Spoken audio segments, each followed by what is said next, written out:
नमस्कार, जय Hind. All exam guide गुरु का यूट्यूब चैनल आप सभी देख रहे हैं। दोस्तों, जीके के 50 प्रश्न लेकर आए हैं। ये प्रैक्टिस सेट पेपर है और इस प्रैक्टिस सेट पेपर में 50 प्रश्न में से आपको 20 प्रश्न सही करने हैं। जो हमारे चैनल पर पहली बार आया है उनको बता दें, रोज 3 टेस्ट होते हैं जीके के। एक सुबह 6 बजे, दोपहर को 3 बजे और रात को 9 बजे। आप चाहो तो तीनों अटेंड कर सकते हो या जब आपको समय मिले जैसा वैसा आप अटेंड कर सकते हो। सुबह 6 बजे, दोपहर के 3 बजे और रात को 9 बजे। ध्यान रखना है टाइम। तो सबसे पहले आपको मिल जाएंगे 50-50 क्वेश्चन का प्रैक्टिस सेट पेपर होगा। 20 प्रश्न यदि आपके जिस दिन सही होने लगे मतलब आपका अच्छा है, पढ़ाई अच्छी है, तैयारी अच्छी है। ठीक है। पूर्ण सूर्य ग्रहण का अधिकतम समय जो लगता है कितने सेकंड का लगता है, यहां पर आपको जो ऑप्शन दिए गए हैं उसमें से बताना है। 250 सेकंड, 460, 500 या 600, इनमें से सही आंसर क्या हो जाएगा। तो याद रखना, ये क्वेश्चन एग्जाम में कई बार पूछा गया है। पूर्ण सूर्य ग्रहण के लिए 460 सेकंड का समय लगता है। ऑप्शन नंबर बी 460 सेकंड यहां पर राइट आंसर हो जाएगा इस प्रश्न के लिए। सूर्य ग्रहण कब होता है, किस दिन होता है सूर्य ग्रहण। तो जो सूर्य ग्रहण होगा आपका, यहां पर आपको जो ऑप्शन दिए गए हैं राइट आंसर हो जाएगा, ये होता है अमावस्या के दिन। ऑप्शन नंबर यहां पर बी, सूर्य ग्रहण होगा अमावस्या के दिन। ऑप्शन नंबर बी यहां पर राइट आंसर हो जाएगा इस। एक काटा हुआ हीरा क्यों जगमगाता है। यदि हीरे को आप काट दें तो वो जगमगाता है, ऐसा क्यों, क्या कारण होता है उसका। तो काटा हुआ हीरा जगमगाता है, यहां पर जो ऑप्शन दिए गए हैं उसके अनुसार राइट आंसर हो जाएगा पूर्ण आंतरिक परावर्तन के कारण। ऑप्शन नंबर सी पढ़िए, पूर्ण आंतरिक परावर्तन, इसके कारण एक काटा हुआ हीरा जगमगाता है। यातायात सिग्नलों में लाल रंग का प्रयोग क्यों किया जाता है, बताइए। लाल रंग का प्रयोग यातायात के सिग्नलों में क्यों किया जाता है। तो यहां पर आपका राइट आंसर हो जाएगा, लाल रंग जो होता है सबसे कम परिक्षेपित होता है। ऑप्शन नंबर सी पढ़िए, लाल रंग सबसे कम परिक्षेपित होता है, इस कारण से यातायात सिग्नलों में लाल रंग का यूज किया जाता है। अगला क्वेश्चन है कि मानव की सामान्य स्वस्थ आंख के लिए स्पष्ट दृष्टि के लिए न्यूनतम दूरी कितनी होगी। तो मानव की सामान्य स्वस्थ आंख के लिए स्पष्ट दृष्टि के लिए जो न्यूनतम कम से कम दूरी होगी, यदि आपकी सही आंखें हैं तो कम से कम 25 सेंटीमीटर तक आप बहुत आराम से बहुत अच्छे से देख पाओगे। 25 सेंटीमीटर तक आपको देखने में कोई दिक्कत नहीं आएगी, बहुत अच्छे से देख पाते हैं। स्पष्ट दृष्टि के लिए न्यूनतम दूरी होती है। ऑप्शन नंबर सी यहां पर राइट आंसर है। निम्नलिखित प्रकार के कांचों में से कौन सा एक पराबैंगनी किरणों का विच्छेदन करता है। यहां पर आपको कांचों के प्रकार दिए गए हैं कुछ, सोडा कांच, पायरेक्स कांच, जैना कांच और क्रुक्स कांच। तो ये पराबैंगनी किरणों का विच्छेदन कर सकता है, कौन सा कांच है। यहां पर राइट आंसर हो जाएगा आपका क्रुक्स कांच। ऑप्शन नंबर डी पढ़िए, ये पराबैंगनी किरणों का विच्छेदन कर सकता है। ऑप्शन नंबर डी यहां पर राइट आंसर हो जाएगा क्रुक्स कांच। अगला प्रश्न है कि विकिरण की कण प्रकृति की पुष्टि किसके द्वारा की जाती है। विकिरण की कण प्रकृति की पुष्टि इनमें से किसके द्वारा की जाती है। यहां पर राइट आंसर हो जाएगा प्रकाश विद्युत प्रभाव। ऑप्शन नंबर बी, प्रकाश विद्युत प्रभाव के द्वारा विकिरण की कण प्रकृति की पुष्टि की जाती है। ऑप्शन नंबर बी यहां पर राइट आंसर हो जाएगा इस प्रश्न के लिए। अगला क्वेश्चन है कि निम्नलिखित में से कौन एक आवेश रहित कण है। यहां पर आपको जो कण दिए गए हैं उनमें से कौन आवेश रहित कण है। तो आपको जो ऑप्शन दिए गए हैं राइट आंसर हो जाएगा न्यूट्रॉन पर कोई आवेश नहीं होता। आपको कमेंट करके बताना है कि इलेक्ट्रॉन पर कौन सा आवेश होता है, पॉजिटिव या नेगेटिव। इलेक्ट्रॉन पर कौन सा आवेश होता है, पॉजिटिव या नेगेटिव, ये आपको कमेंट बॉक्स में कमेंट करके बताना है। ठीक है, कि इलेक्ट्रॉन पर कौन सा आवेश होता है। चलिए अगला क्वेश्चन देखिए, परमाणु अभाज्य है, यह निम्नलिखित में से किसने प्रस्तावित किया था, बताओ। परमाणु अभाज्य है, ये किसने प्रस्तावित किया था। तो परमाणु अभाज्य है, ये डाल्टन के द्वारा प्रस्तावित किया गया था। ऑप्शन नंबर ए में आपको ऑप्शन दिया गया है डाल्टन। इन्होंने बताया था कि जो परमाणु है वो अभाज्य है। ऑप्शन नंबर यहां पर ए राइट आंसर हो जाएगा इस प्रश्न के लिए। अगला क्वेश्चन देखिए, अगले क्वेश्चन में आपसे पूछा गया है कि किसी तत्व के परमाणु की दूसरी कक्षा में इलेक्ट्रॉनों की अधिकतम संख्या बताओ। जो दूसरी कक्षा है परमाणु की, उसमें इलेक्ट्रॉनों की अधिकतम संख्या आप बताइए क्या हो जाएगी। तो दूसरी कक्षा में ज्यादा से ज्यादा जो इलेक्ट्रॉन रह सकते हैं वो रह सकते हैं 8। पहले में 2, दूसरे में 8, फिर 18, 2n² फॉर्मूला होता है। क्या होता है? 2n² फॉर्मूला होता है इसका, याद रखिएगा। तो दूसरी कक्षा में 8 इलेक्ट्रॉन से ज्यादा नहीं रह सकते। दोस्तों देख रहे हैं क्वेश्चन कितने अच्छे हैं। ये आपके एग्जाम में पिछले कई सालों से पूछे जा रहे हैं। जैसे एग्जाम की आप तैयारी कर रहे हैं, हमने आपके लिए 10,000 जीके जीएस के एमसीक्यू क्वेश्चन आंसर बनाए हैं।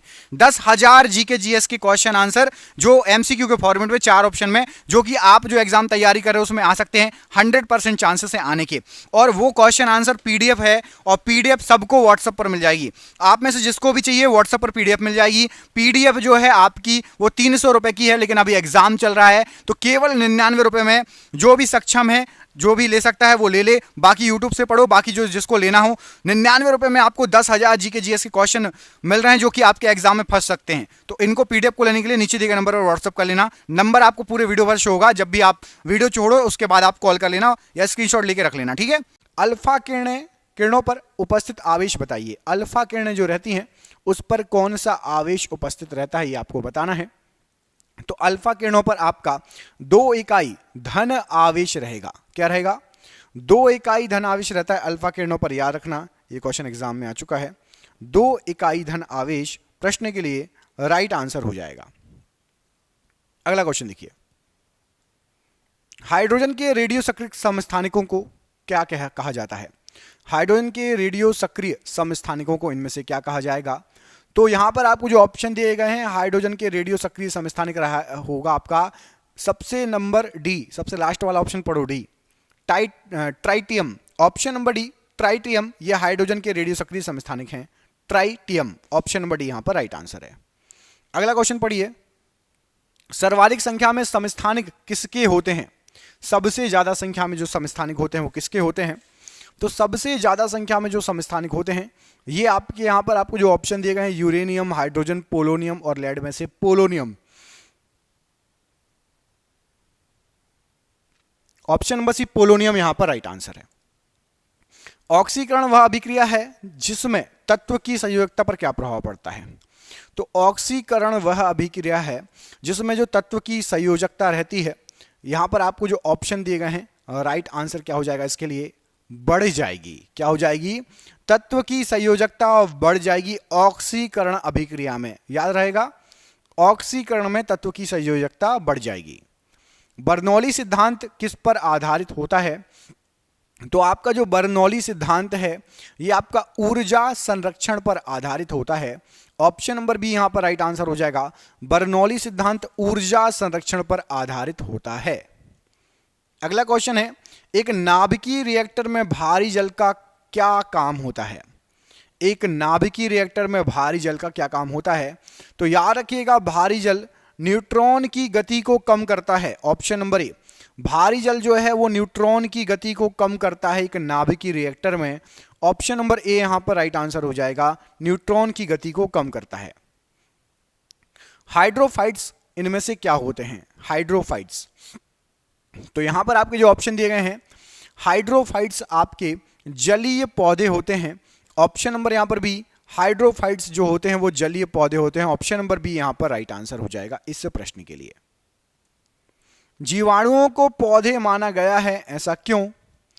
तो जो जीवाणु होते हैं उनको पौधे माना गया है, इसका रीजन होता है कि इनमें कठोर कोशिका भित्ति होती है। क्या होता है? जीवाणुओं में कठोर कोशिका भित्ति होती है, इसलिए इन्हें पौधे माना गया है। ऑप्शन नंबर बी यहां पर राइट आंसर हो जाएगा इस प्रश्न के लिए। एक सर्पिल जीवाणु को क्या कहा जाता है? एक सर्पिल जीवाणु को क्या कहा जाता है? यहां पर आपको जो ऑप्शन दिए गए हैं, तो सर्पिल जीवाणु को स्पाइरेलम कहा जाता है। ऑप्शन नंबर डी पढ़िए, स्पाइरेलम। सर्पिल जीवाणु को स्पाइरेलम कहा जाता है। ऑप्शन नंबर डी यहां पर राइट आंसर है।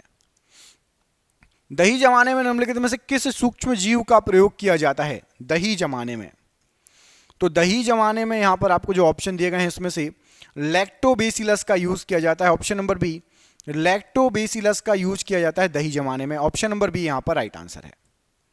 प्याज में खाद्य भाग इनमें से कौन सा है? तो प्याज में जो खाद्य भाग होता है वो आपका होता है तना। ऑप्शन नंबर सी, तना प्याज में खाद्य योग्य भाग होता है। हल्दी चूर्ण पौधे के किस भाग से प्राप्त होता है?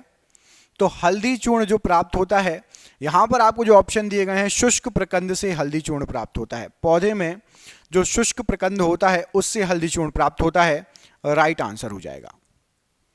जिस रूप में पौधे नाइट्रोजन प्राप्त करते हैं, इनमें से कौन सा रूप है? तो पौधे जो नाइट्रोजन प्राप्त करते हैं वो प्राप्त करते हैं, यहां पर आपको जो ऑप्शन दिए गए हैं, नाइट्रिक ऑक्साइड, नाइट्रेट, अमोनिया और नाइट्राइड में से नाइट्रेट के रूप में। ऑप्शन नंबर बी, पौधे नाइट्रोजन को नाइट्रेट के रूप में प्राप्त करते हैं। ऑप्शन नंबर यहां पर भी नाइट्रेट राइट आंसर है। सन 1959 में कृत्रिम रूप से डीएनए को संश्लेषित करने हेतु नोबेल पुरस्कार किसको मिला था? कृत्रिम रूप से डीएनए को संश्लेषित करने हेतु, तो याद रखना, कृत्रिम रूप से डीएनए को संश्लेषित करने हेतु कॉर्नबर्ग को नोबेल पुरस्कार दिया गया था। ऑप्शन नंबर बी, कॉर्नबर्ग यहां पर राइट आंसर हो जाएगा नोबेल पुरस्कार के लिए। अगला क्वेश्चन है कि निम्नलिखित में से किस कोशिका अंगक से लाइसोसोम बनता है? बताइए, किस कोशिका अंगक से लाइसोसोम बनेगा? ऑप्शन देखिए, केंद्रक, गोल्जी काय, राइबोसोम या इनमें से कोई नहीं। तो राइट आंसर हो जाएगा गोल्जी काय से लाइसोसोम बनेगा। ऑप्शन नंबर बी, गोल्जी काय से लाइसोसोम बनता है। ऑप्शन नंबर बी यहां पर राइट आंसर है। अगला क्वेश्चन है कि चिपको आंदोलन मुख्यतः किसके विरुद्ध था? चिपको आंदोलन की बात हो रही है, तो चिपको आंदोलन आपका मुख्यतः वन कटाई के विरुद्ध था। ऑप्शन नंबर बी, वन कटाई के विरुद्ध था चिपको आंदोलन, यहां पर राइट आंसर है। वायु प्रदूषकों का विश्वसनीय संकेतक बताइए। तो वायु प्रदूषकों का जो विश्वसनीय संकेतक है वो है आपका लाइकेन तथा मोस। ऑप्शन नंबर सी, लाइकेन तथा मोस राइट आंसर हो जाएगा वायु प्रदूषकों का विश्वसनीय संकेतक। कोशिका में प्रोटीन संश्लेषण कहां होता है? तो कोशिका में आपका जो प्रोटीन संश्लेषण होता है ये होता है आपका कोशिका भित्ति में। ऑप्शन नंबर बी, कोशिका भित्ति में कोशिका में प्रोटीन संश्लेषण होता है। ऑप्शन नंबर बी, कोशिका भित्ति राइट आंसर है। अगला क्वेश्चन है कि निम्न में से कौन सा जैव निम्नीकरणीय है? यहां पर आपको कुछ पदार्थ दिए हैं, कागज, डीडीटी, एल्यूमिनियम और प्लास्टिक। इनमें से जैव निम्नीकरणीय जो है वो है आपका कागज। ऑप्शन नंबर ए, कागज जो है वह जैव निम्नीकरणीय श्रेणी में आता है। अगला क्वेश्चन है कि ऑर्निथोलॉजी में किसका अध्ययन किया जाता है? ऑर्निथोलॉजी, इसमें किसका अध्ययन किया जाता है? तो ऑर्निथोलॉजी में यहां पर राइट आंसर हो जाएगा पक्षी विज्ञान का अध्ययन होता है। ऑप्शन नंबर ए, पक्षियों का अध्ययन या पक्षी विज्ञान का अध्ययन किया जाता है ऑर्निथोलॉजी में। अगला क्वेश्चन है कि वायु के सापेक्ष आर्द्रता का मापन एवं रिकॉर्ड करने वाला उपकरण बताइए। तो वायु के सापेक्ष आर्द्रता का मापन एवं रिकॉर्ड करने वाला जो उपकरण है यह है आपका हाइग्रोमीटर।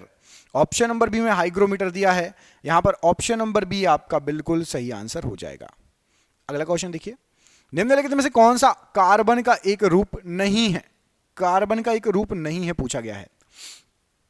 तो यहां पर आपको जो ऑप्शन दिए गए हैं, काजल, हेमाटाइट, ग्रेफाइट और चारकोल।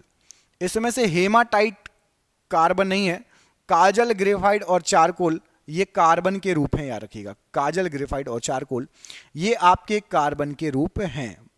अगला क्वेश्चन देखिए, इसमें आपसे पूछा गया है कि शिवाजी ने मुगलों को किस संधि के द्वारा किलों को हस्तांतरित किया था? कौन सी संधि के द्वारा किलों को हस्तांतरित किया था शिवाजी ने? तो यहां पर आपको जो ऑप्शन दिए गए हैं उसमें से राइट आंसर हो जाएगा संधि देखिए, चित्तौड़, पुणे, पुरंदर या तोरण। तो पुरंदर की संधि हुई थी। कौन सी संधि हुई थी? पुरंदर की संधि। ऑप्शन नंबर सी, इसके द्वारा किलों को हस्तांतरित किया था शिवाजी ने। ऑप्शन नंबर सी यहां पर पुरंदर की संधि प्रश्न के लिए बिल्कुल सही आंसर हो जाएगा। अगला क्वेश्चन है कि वर्ष 1857 के विद्रोह में के निम्नलिखित नेताओं में से किसने सबसे पहले अपना बलिदान दिया? 1857 में जो विद्रोह हुआ था सबसे पहले किसका बलिदान हुआ था? किसके द्वारा बलिदान दिया गया था? तो याद रखिएगा यहां पर आपको जो ऑप्शन दिए गए हैं उसमें से राइट आंसर हो जाएगा मंगल पांडे। ऑप्शन नंबर यहां पर आपका डी, मंगल पांडे इस प्रश्न के लिए सही आंसर होगा। सबसे पहले 1857 की क्रांति विद्रोह में जो है बलिदान दिया गया था। स्वतंत्र भारत का अंतिम गवर्नर जनरल कौन था? स्वतंत्र भारत का सबसे आखिरी गवर्नर जनरल। ऑप्शन देखो, सी राजगोपालाचारी, राजेंद्र प्रसाद जी, लॉर्ड माउंटबेटन या फिर लॉर्ड केनिन। तो यहां पर राइट आंसर हो जाएगा सी राजगोपालाचारी जी। ऑप्शन नंबर ए, ये स्वतंत्र भारत के अंतिम जो थे गवर्नर जनरल थे। ऑप्शन नंबर यहां पर आपका ए राइट आंसर हो जाएगा इस प्रश्न के लिए। अगला क्वेश्चन देखिए, एग मार्क इनमें से क्या है बताइए। एग मार्क, यहां पर आपको जो ऑप्शन दिए गए हैं इनमें से एग मार्क क्या है? तो यहां पर आपको जो ऑप्शन दिए गए हैं उसमें से एग मार्क राइट आंसर हो जाएगा खाद्य वस्तुओं के लिए गुणवत्ता आश्वासन की मोहर। खाद्य वस्तुओं के लिए गुणवत्ता आश्वासन की मोहर एग मार्क कहलाता है। Option number C right answer हो जाएगा। अगला क्वेश्चन देखिए, कवि बाणभट्ट कहां के निवासी थे? तो जो कवि बाणभट्ट थे ये आपके थानेश्वर के निवासी थे। ऑप्शन नंबर बी, थानेश्वर के निवासी थे कवि बाणभट्ट। ऑप्शन नंबर बी यहां पर राइट आंसर है। अगला क्वेश्चन है कि किसने ग्रामीण जाटों को एक सैनिक शक्ति के रूप में संगठित किया? तो ग्रामीण जाटों को एक सैनिक शक्ति के रूप में संगठित करने का जो श्रेय जाता है, यहां पर आपको जो ऑप्शन दिए गए उसमें से चूड़ामन या चूड़ामणि, ऑप्शन नंबर सी यहां पर राइट आंसर हो जाएगा। इन्होंने ग्रामीण जाटों को सैनिक शक्ति के रूप में संगठित किया था। Option number C right answer है। निम्नलिखित में से कौन एक संघ शासित प्रदेश नहीं है बताइए। एक संघ शासित प्रदेश नहीं है। ऑप्शन है अरुणाचल प्रदेश, लक्षद्वीप, अंडमान निकोबार और पौंडीचेरी। तो राइट आंसर हो जाएगा यहां पर आपका अरुणाचल प्रदेश संघ शासित प्रदेश नहीं है। ऑप्शन नंबर ए। आपको कमेंट करके बताना है कि हमारे देश में कितने संघ शासित प्रदेश हैं। यदि आपने थोड़ी सी भी जीके पढ़ी है तो आपको कमेंट करके बताना है कि अभी कितने संघ शासित प्रदेश हैं हमारे देश में, कितने संघ शासित प्रदेश अवेलेबल हैं। कमेंट बॉक्स में कमेंट करके इस प्रश्न का आंसर आपको देना है। निम्नलिखित में से कौन केंद्र शासित प्रदेश नहीं है? यहां पे भी आपको कुछ ऑप्शन दिए गए हैं, अलग क्वेश्चन है और यहां पर जो राइट आंसर हो जाएगा मेरे हिसाब से आप सभी को पता होगा, मिजोरम। ऑप्शन नंबर डी पढ़िए, ये केंद्र शासित प्रदेश नहीं है, बाकी ऊपर के तीनों केंद्र शासित प्रदेश हैं। सिखों के अंतिम गुरु इनमें से कौन थे बताइए। सिखों के अंतिम गुरु, यहां पर आपको जो ऑप्शन दिए गए हैं इनमें से कौन थे? तो यहां पर आपको ऑप्शन दिया गया है गुरु अर्जुन देव, गुरु गोविंद सिंह जी, गुरु तेग बहादुर सिंह जी। इनमें से राइट आंसर हो जाएगा अंतिम गुरु थे गुरु Govind Singh ji. Option number B, गुरु गोविंद सिंह जी आखिरी अंतिम गुरु थे सिखों के। ऑप्शन नंबर बी यहां पर राइट आंसर है। भारतीय गणतंत्र का वह कौन सा राष्ट्रपति था जो सदा भारतीय धर्मनिरपेक्षता को सर्वधर्म समभाव कहता रहा? तो भारतीय धर्मनिरपेक्षता को सर्वधर्म समभाव, यहां पर आपके जो ऑप्शन दिए गए हैं, डॉक्टर एस राधाकृष्णन जी ने ये कहा था। Option number A doctor S Radhakrishnan ji right answer है। अगला क्वेश्चन है कि भारत के संविधान के अंतर्गत किस आयु के बालक को किसी खान अथवा अन्य संकटमय सेवा में लगाए जाने पर प्रतिषेध किया गया है? तो याद रखना, यदि कोई बालक 14 वर्ष से कम उम्र का है तो कहीं खतरनाक जगह पर या खतरनाक खदानों में या किसी कंपनी में काम नहीं कर सकता जहां पर खतरनाक काम हो रहा हो। 14 वर्ष से कम आयु के बच्चे काम नहीं कर सकते। अगला क्वेश्चन देखिए, सिंधु घाटी की सभ्यता में घोड़े के अवशेष कहां मिले हैं? तो सिंधु घाटी की सभ्यता में जो घोड़े के अवशेष मिले हैं वो मिले हैं सुरकोटड़ा से। ऑप्शन नंबर ए सुरकोटड़ा यहां पर राइट आंसर हो जाएगा। यहां से घोड़े के अवशेष मिले हैं सिंधु घाटी सभ्यता में। आपको कमेंट करके बताना है कि सिंधु घाटी सभ्यता का बंदरगाह बताओ। आपके सामने दो ऑप्शन दे रहा हूं, कालीबंगा या लोथल। सिंधु घाटी सभ्यता का जो बंदरगाह था उसका नाम बताना है। दो ऑप्शन है आपके सामने, कालीबंगा या फिर लोथल। कमेंट बॉक्स में इसका आंसर कमेंट करके देना है आपको। वैदिक नदी कुंभा, जिसको काबुल का स्थान जो है दिया गया है, तो कुंभा जो है ये कहां पर होना चाहिए आपके हिसाब से? ऑप्शन पढ़ो। ऑप्शन में आपको दिया गया है अफगानिस्तान, चीनी तुर्किस्तान, कश्मीर या पंजाब। तो काबुल या कुंभा जो वैदिक नदी थी, ये इसका स्थान है आपका अफगानिस्तान में। ऑप्शन नंबर ए अफगानिस्तान में इस नदी का स्थान है कुंभा या काबुल नदी का। ऑप्शन नंबर यहां पर ए प्रश्न के लिए बिल्कुल सही आंसर हो जाएगा। अगला क्वेश्चन है कि भारत के रेल मंत्रालय की बुलेट ट्रेन चलाने की योजना यहां इनमें से कहां तक की है काम जो चल रहा है? तो बुलेट ट्रेन जो चलाई जाएगी, ऑप्शन पड़ी आपके सामने, मुंबई अहमदाबाद, मुंबई हैदराबाद, मुंबई दिल्ली या मुंबई पुणे। राइट आंसर हो जाएगा मुंबई से अहमदाबाद। ऑप्शन नंबर ए यहां पर बुलेट ट्रेन चलाने की जो है योजना है। ऑप्शन नंबर ए मुंबई से अहमदाबाद। ऑप्शन नंबर ए यहां पर राइट आंसर है। उद्योगों के विकास तथा औद्योगिकरण की रणनीति किस योजना का अंग थी? तो उद्योगों का विकास तथा औद्योगिकीकरण की जो रणनीति है वो आपकी राइट आंसर हो जाएगा द्वितीय योजना का अंग है, या जो है ऑप्शन नंबर ए राइट आंसर हो जाएगा। नीति है द्वितीय पंचवर्षीय योजना की नीति थी। ऑप्शन नंबर ए यहां पर राइट आंसर है। महापुरुषीय धर्म एक शरण संप्रदाय के संस्थापक कौन थे? तो एक शरण संप्रदाय के संस्थापक जो थे वो थे आपके शंकर देव जी। ऑप्शन नंबर यहां पड़ी शंकर देव जी राइट आंसर हो जाएगा। ये एक शरण संप्रदाय के संस्थापक थे शंकर देव जी। आर.एन. मल्होत्रा समिति ने किस क्षेत्र से संबंधित सुधारों के लिए रिपोर्ट प्रस्तुत की थी? आर.एन. मल्होत्रा समिति की बात हो रही है। तो आर.एन. मल्होत्रा समिति ये फेमस थी बीमा क्षेत्र के सुधारों से। ऑप्शन नंबर यहां पर सी बीमा क्षेत्र के सुधारों से राइट आंसर हो जाएगा इस प्रश्न के लिए। अगला क्वेश्चन देखिए, मैंने अपना राज्य अपनी प्यारी बेगम के हाथों में 1 कप प्याला शराब और 1 प्याला शोरबे के लिए बेच दिया, यह किसकी युक्ति है? किसने ये कहा था? तो यहां पर आपको जो ऑप्शन दिए गए हैं उसमें से जहांगीर के द्वारा ये कहा गया था। ऑप्शन नंबर ए जहांगीर ने ये कहा था कि मैंने अपना राज्य अपनी बेगम के हाथों 1 प्याला शराब और 1 प्याला शोरबे के लिए बेच दिया था। ऑप्शन नंबर ए जहांगीर की युक्ति है। दोस्तों वीडियो कैसा लगा कमेंट करके हमें बताइए। आपके पूरे क्वेश्चन हो गए, आपको सरप्राइज क्वेश्चन देता हूं, इसका आंसर आप कमेंट करके बता देना कि संविधान का कौन सा अंश भारत के नागरिकों को आर्थिक न्याय प्रदान करने का संकेत देता है। 4 ऑप्शन आपके सामने हैं, आपको जो भी आंसर सही लग रहा है कमेंट करके हमें बता देना। और साथ ही साथ हमने इतनी मेहनत से आपके लिए जो 10,000 क्वेश्चन निकाले हैं, मैं बता रहा हूं ये क्वेश्चन कहीं भी नहीं मिलेंगे। सिलेक्टेड 10,000 क्वेश्चन है जीके के, और ये पीडीएफ आपको 99 रुपए में कहीं भी नहीं मिलेगी। 300 रुपए की पीडीएफ है, एग्जाम चल रहा है इसलिए 99 दे रहे हैं। फोन पे, गूगल पे, पेटीएम के माध्यम से पेमेंट करके नीचे के नंबर पे आप संपर्क कर लेना, आप जो है ले सकते हो पीडीएफ। हम मिलेंगे अपने अगले वीडियो में। अपना ख्याल रखिए। आप सभी का बहुत बहुत धन्यवाद दोस्तों, आपका दिन शुभ हो। जय हिंद, जय भारत।